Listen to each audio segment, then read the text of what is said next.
የምትፈልገው? ተመረኩኝ አይደል? ተመርቄ እንድተኛበት ነው ወይ የምትፈልገው? ምንድን እንደሆነ የምትፈልገው? ጸብ ተፈጠረ ነው አትሄጂም በቃ ስራ የሚባል ነገር አትቀጠሪ ማለት ተቀመጥኩኝ።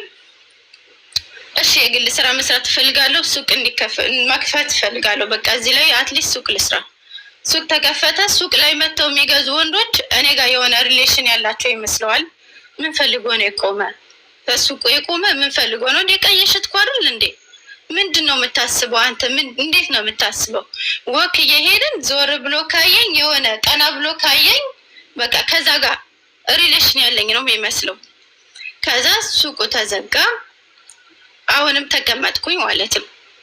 አቡዬ ተቀምጬ የሆነ ቀን ስልኬ ተበላሽቶ ላሰራ ሄዳለሁ እና የሆነ በጣም የወደኝ ልጅ ነበረ መንገድ ላይ ያገኘኝና እኔ የምልሽ አለኝ እናት አባቶችሽ እሺ አይንገሩሽ፣ አትሊስት እንደው የሰፈር ሰው ምናምን ስለባልሽ የሆነ ነገር አይነግርሽም? አረ ምንም ምን ስለባሌ ምንም የማውቀው ነገር የለም፣ ከባሌ ጋር ጸብ የለም፣ ፍቅር ነን።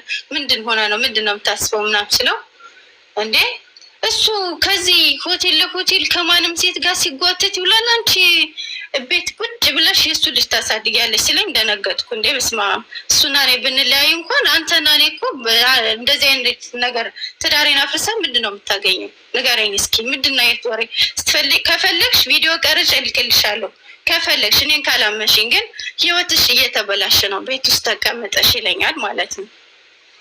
ከዛ ሀቡዬ ተከራዮቹ ቤት አለ ኢቨን ክራይ ቤት በአካውንቱ ነው የሚቀበለው፣ በአካውንቱ። እኔ ምንም ነገር አልቀበልም፣ ገንዘብ ምናምን አልቀበልም።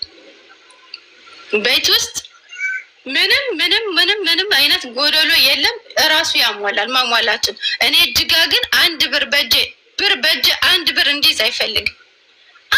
አንድ ብር ሀቡዬ። ከዛ እንዴ ኧረ በፈጠረ ምናምን ብዬ ስለው እንዴ በቃ የኔ ጓደኛ ናት፣ ባለትዳር ናት፣ ልጅ አላት። እቤት ነው የምትውለው፣ ትበላለች፣ ትጠጣለች።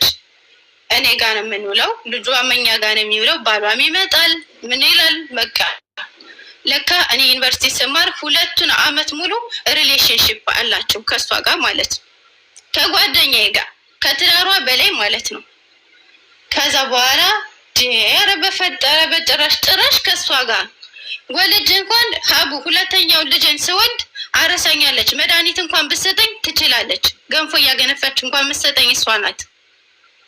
መግደልም ትችላለች በሰዓቱ ማለት ነው።